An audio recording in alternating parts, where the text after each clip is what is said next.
que ainda que se ele fosse o pai da fé e não só mais um idólatra, como os seus familiares eram, né? Só Deus sabia o valor de Abraão, só Deus conhece o seu valor, só Deus sabe o quanto você é valioso.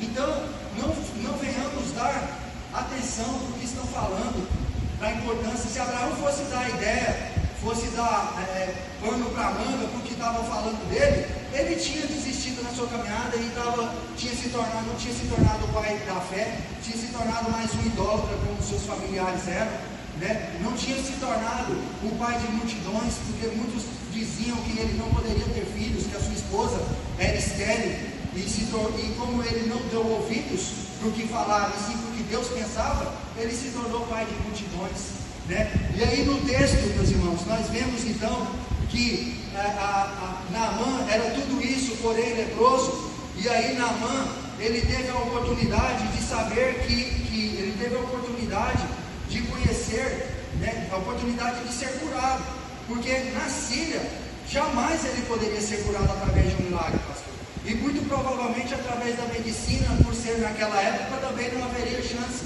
porque a medicina naquela época ainda era muito atrasada.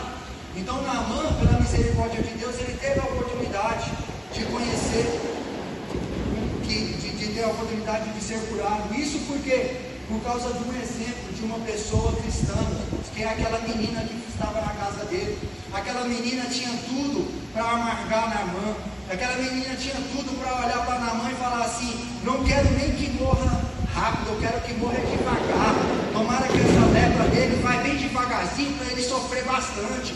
Porque esse homem foi lá na minha terra, entrou dentro da minha casa, se não ele, a tropa que ele ordenou, entrou na minha casa, matou meus pais, agora trouxe eu e meus irmãos cativos, né? A Bíblia não fala como que é, mas eu deduzo, meu irmão, que se não foi a morte, pode ter certeza que foram cativos também os pais dela, mas vamos supor que ele chegou lá e matou os pais dela, matou os irmãos e levou ela presa. E aí ela lá agora na casa dele, olhando para ele, ao invés dela sentir nojo, meu irmão, sabe o que ela faz? Ela responde, ela dá uma resposta para o mal, ela dá uma resposta para o mal com o bem, ela paga o mal praticando o bem. Era uma menina temente a Deus, então ela dá um bom testemunho quando ela responde o mal com o bem, né? Ela pratica o que a Bíblia fala. Se nós formos lá em Romanos capítulo 12, versículo 20, Romanos capítulo 12, versículo 20, o irmão vai projetar ali para nós.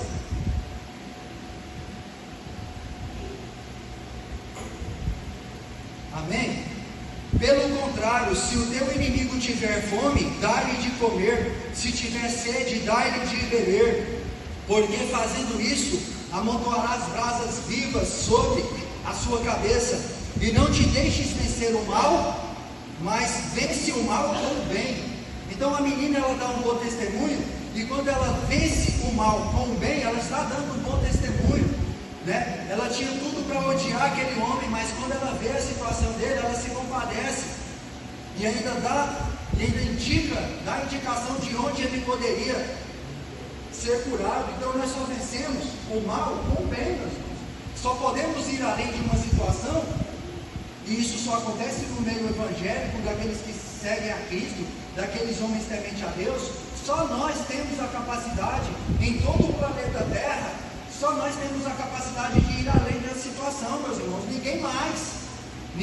Só. E de que jeito que a gente vai além da situação? Quando a gente pratica o bem, e ainda mais quando é o mal sobre a minha vida. Quando está vindo o mal, quando a pessoa faz o mal na minha vida, meus irmãos, e eu pratico o bem, eu estou indo além da situação.